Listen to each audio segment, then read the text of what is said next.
Assalamualaikum warahmatullahi wabarakatuh. Alhamdulillah, salatu wassalamu ala rasulillah, amma ba'd.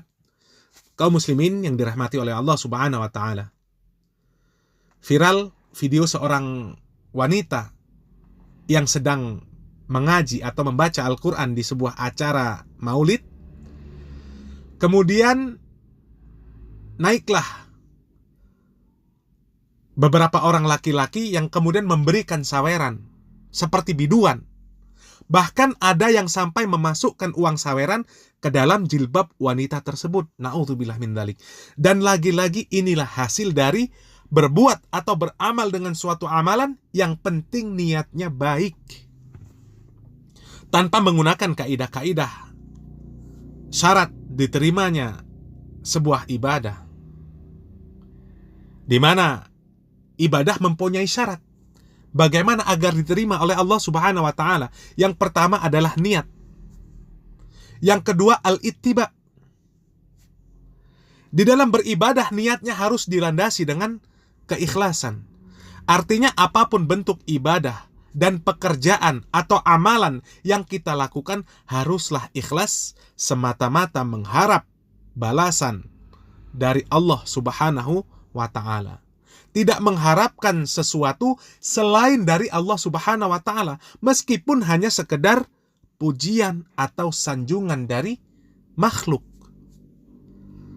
Allah subhanahu wa ta'ala berfirman di dalam surat Al-Kahfi, "Faman kana yarju liqa'a rabbih falya'mal 'amalan shalihan wa la yusyrik bi'ibadati rabbih ahada."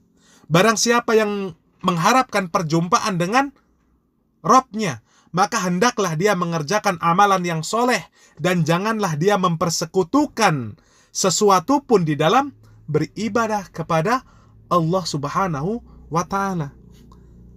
Al-Imam Ibnu Katsir rahimahullah menjelaskan, maka hendaklah seseorang mengerjakan amalan yang soleh, maksudnya adalah mencocoki syariat Allah, mengikuti petunjuk Nabi Muhammad SAW.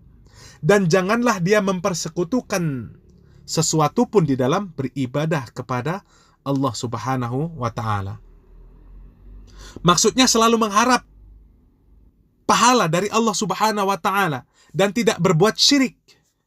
Dan inilah dua rukun diterimanya ibadah, yaitu harus ikhlas karena Allah dan mengikuti petunjuk Rasulullah sallallahu alaihi wasallam. Jadi setelah syarat yang pertama yaitu ikhlas terpenuhi, maka syarat kedua adalah al-ittiba, mengikuti cara yang diajarkan dan dicontohkan oleh Rasulullah sallallahu alaihi wasallam. Tidak membuat ibadah-ibadah baru, meskipun ikhlas tapi caranya tidak sesuai. Rasulullah sallallahu alaihi wasallam mengatakan, "Man amila amalan laisa alaihi amruna fahuwa raddun."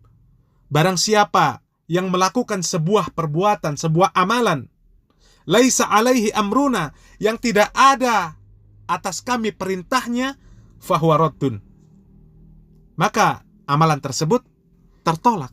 Dan acara maulid yang selama ini mereka gadang-gadang sebagai wasilah untuk mengenal Rasulullah sallallahu alaihi wasallam dan para sahabatnya dan segala bentuk perjuangan beliau untuk syariat Islam. Mereka mengklaim acara maulid adalah acara pembacaan sirah nabawiyah, qasasul anbiya, dengan tujuan agar kaum muslimin bisa mengambil contoh, bisa meneladani Rasulullah sallallahu alaihi wasallam dan para sahabat radhiyallahu anhum ajma'in. Tapi realitanya jauh dari itu semua. Mungkin hampir mayoritas mereka yang sekarang tidak pernah ikut di dalam acara maulid, dulunya mereka adalah pengikut acara maulid dan tahu betul bagaimana acara maulid dan bagaimana dampak dari acara maulid tersebut terhadap kaum muslimin. Dan acara maulid saat ini hanyalah sekedar seremonial yang miskin makna. Lihat saja sebagai contoh yang ada di dalam video tersebut.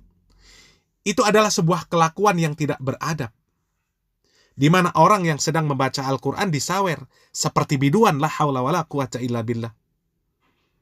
Belum lagi sampai menyelipkan uang di jilbab perempuan yang non-mahram.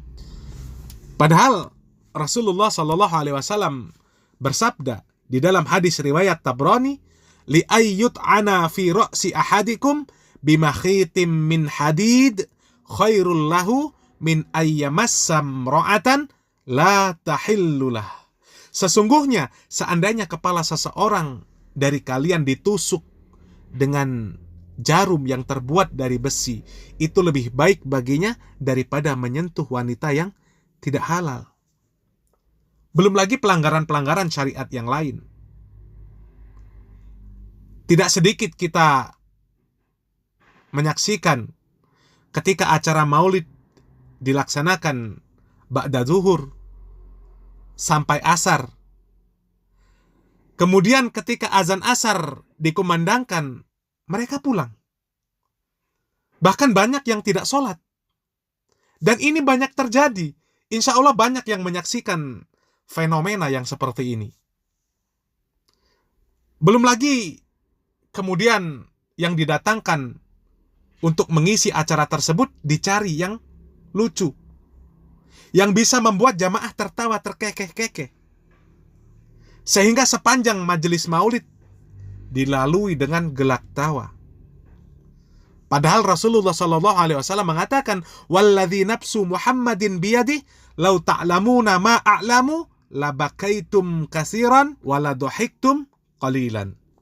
Demi zat yang diri Muhammad Shallallahu Alaihi Wasallam berada di tangannya, seandainya kalian mengetahui apa yang aku ketahui, maka pasti kalian akan banyak menangis dan sedikit tertawa. Wala taksirit dhahik, fa inna kasratad dhahik tumitul qalb.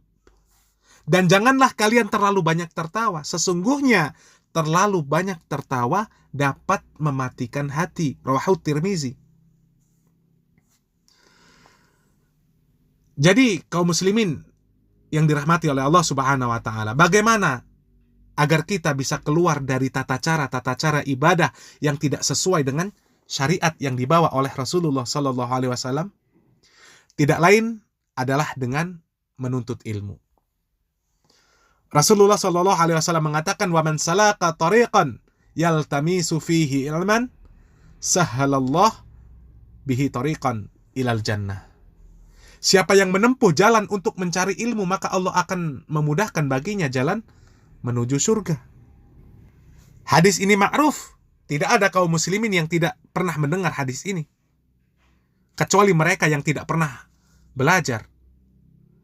Dan dengan menuntut ilmu kita mengetahui mana tauhid, mana syirik, mana halal, mana haram, mana ketaatan, mana kemaksiatan, mana ibadah, mana bukan ibadah, sehingga kita bisa benar-benar beragama sesuai dengan apa yang Allah Subhanahu wa taala syariatkan.